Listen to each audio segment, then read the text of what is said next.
Saat membicarakan soal bom atom, kecil kemungkinan kita memikirkan Indonesia. Meskipun negara kita sebenarnya memiliki militer yang kuat, namun urusan bom atom sepertinya Indonesia masih belum sampai di tahap menciptakan senjata pemusnah massal tersebut. Tapi tahukah kamu bahwa Indonesia sebenarnya sudah pernah merencanakan pembuatan senjata pemusnah massal tersebut? Dan berikut kita akan membahas mengenai rencana pembuatan bom atom pada masa pemerintahan Soekarno. Bermula dari uji coba bom termonuklir Amerika di daerah Pasifik.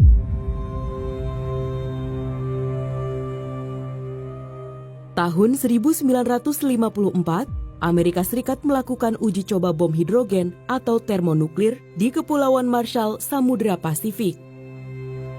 Uji coba ini jelas membuat Presiden Soekarno khawatir. Ia khawatir wilayah Indonesia di bagian timur yang dekat dengan Samudra Pasifik akan terkena dampaknya. Oleh karena itu, Presiden Soekarno mencari ahli radiologi dan memintanya untuk melakukan penelitian. Hasil penelitian menyatakan bahwa Indonesia aman dari dampak uji coba tersebut.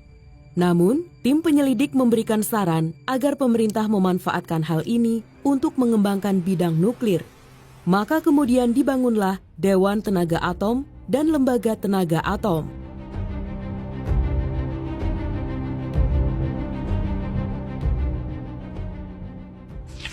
Melahirkan kerjasama dengan Amerika Serikat.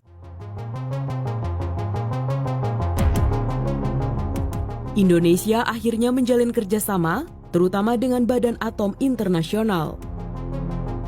Dari situlah Amerika kemudian memberikan bantuan dan menjalin kerjasama bilateral dengan Indonesia melalui program Atom for Peace. Amerika memberikan sumbangan dana sebesar $350.000 untuk membangun reaktor nuklir, $141.000 untuk riset dan pengiriman beberapa tenaga ahli. Kemudian pada April 1961, Amerika akhirnya memiliki reaktor nuklir pertamanya, yaitu Triga Mark II.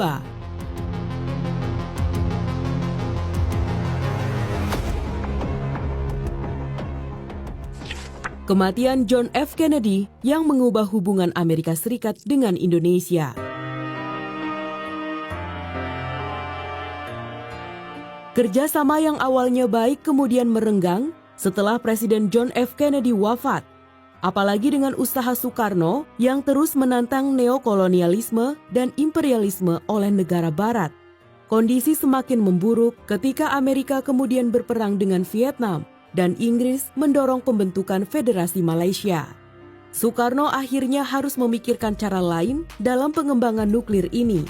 Maka ia kemudian beralih ke Tiongkok yang berhasil melakukan uji coba bom atom pertamanya pada tanggal 16 Oktober tahun 1964.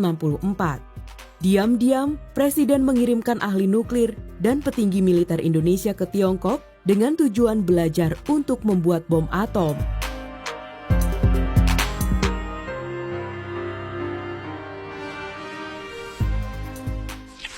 Indonesia mengumumkan rencana uji coba bom atom.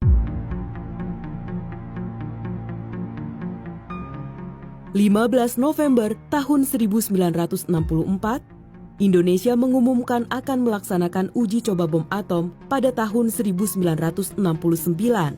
Sebanyak 200 ilmuwan sedang bekerja memproduksi senjata pemusnah massal tersebut. Presiden Soekarno turut mengungkapkan bahwa pembuatan bom tersebut adalah untuk menjaga kedaulatan dan menjaga tanah air. Pengumuman tersebut jelas membuat dunia menjadi kaget. Negara-negara barat segera melayangkan protes. Menteri Pertahanan Australia juga mengungkapkan kekhawatirannya. Bahkan, Perdana Menteri Malaysia juga merasa terancam dan meminta penyelidikan serius tentang niat Indonesia ini.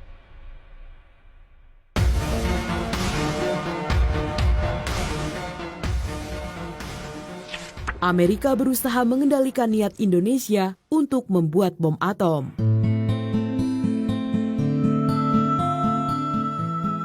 September 1965, Amerika dan Indonesia kembali membuat perjanjian kerjasama nuklir.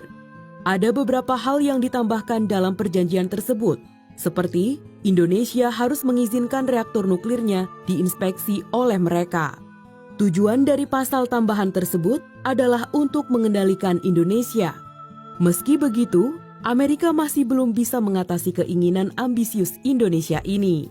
Barulah ketika kepemimpinan Presiden Soekarno jatuh pada tahun 1965, rencana pembuatan bom atom ini benar-benar pupus dengan sendirinya.